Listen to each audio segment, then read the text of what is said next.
Assalomu alaykum aziz kuzatuvchilar. Mana bugun navbatdagi 7 kunlik protokolimizni ham tugatdik. Navbatdagi mijozimizni muammolari bo'yin trapetsiya mushaklarida va umuman o'zi surunkali charchoq bilan muammo bilan kelgan edilar. 7 kunlik protokolda butun trapetsiya mushagi, rambovidniy mushaklar, podвздошно-реберный mushaklar, kvadrat mushaklar bilan ishladik.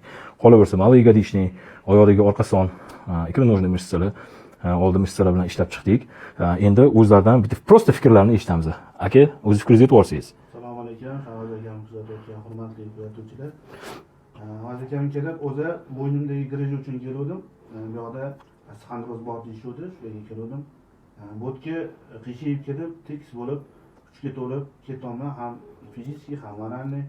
Men uchun bu juda mazza jarayon bo'ldi. Bu narsani kelib, shu yerda shu narsani olib ko'rgan odam bu narsani his qiladi. Men o'zimni mazza qilgan hissiyotimni til bilan tushuntira olmayman.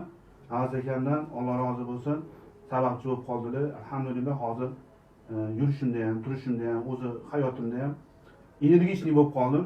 Menda shu narsa sezildi. Eng katta sezilgan narsa energichniy, xushchaqchaq bo'lib qoldim. Asablarim ham yechildi. Baraka topsinlar, Alloh rozi bo'lsin. Salomat bo'ling. Hurmatli kuzatuvchilar, agar sizda ham muammo, mafassalniy bolевой sindrom yoki mushakdagi trigger kasalligi, yo bo'lmasam surunkali charchoq bilan hayotingizda jismoniy energiyangiz kamayib ketganini his qilayotgan bo'lsangiz, shu narsalar sizda bor deb hisoblayotgan bo'lsangiz, bemalol menga murojaat qilishingiz mumkin va aynan sizlar bilan qanaqa metod bilan, qanaqa ko'rinishda ishlashimizni gaplashib, kelishib olishimiz mumkin bo'ladi.